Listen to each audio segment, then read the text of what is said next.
ডাক্তারি ছাত্রীর যে নির্যাতন এবং খুনের ঘটনা ঘটে, সেই ঘটনার প্রতিবাদে গোটা পশ্চিমবাংলা, ভারতবর্ষ এবং তার বাইরের সাধারণ মানুষ রাস্তায় লড়াইতে নেমেছিলেন। আমরা আমাদের মতো করে আমাদের সংগঠনের পক্ষ থেকে সেই লড়াইতে ছিলাম। সেই লড়াই আমাদের চলবে।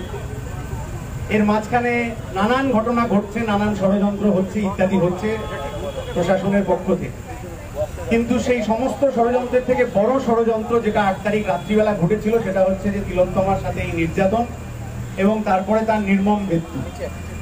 সে ঘটনার বিরুদ্ধে যারা লড়াই করছেন, সেরকম বহু কমরেডকে নানাভাবে হেনস্থা করা ইত্যাদির চেষ্টা হচ্ছে। আমরা প্রশাসনকে বলবো এই ধরনের চেষ্টা না করে অবিলম্বে যে আসল ঘটনা, যেটা থেকে এত কিছুর সূত্রপাত, সেই ঘটনার যাতে দ্রুত নিষ্পত্তি করা যায়, যারা অপরাধী তাদেরকে যথাযথ শাস্তি দেওয়া যায়। নির্যাতন আসবে, আক্রমণ আসবে, আরো আক্রমণ ভবিষ্যতে আসতে পারে, কিন্তু যে কোনো স্বৈরাচারী শাসকের পক্ষ থেকে যখন আমাদের উপর আক্রমণ করা হয়, তখন আসলে বোঝা যায় যে আমরা সঠিক রাস্তায় আছি, আন্দোলনের রাস্তাতে আছি।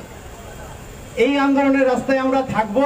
ভবিষ্যতে আরো বড় আক্রমণ নেমে আসলেও এই আন্দোলনের রাস্তা থেকে আমাদের কেউ সরাতে পারবে না। স্বৈরাচারী শাসককেই আসলে তার রাস্তা ছেড়ে, তার গদি ছেড়ে, তার মসনদ ছেড়ে সরে যেতে হবে, এইটুকুই আমার কথা। আগামী দিনেও, গত কয়েকদিন আমি নিজে সশরীরে রাস্তার লড়াইতে উপস্থিত থাকতে পারিনি, আমাদের কমরেডরা সেই অভাব পূরণ করে দিয়েছে।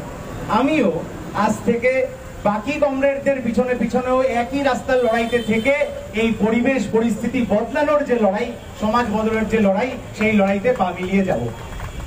ইনকিলাব জিন্দাবাদ।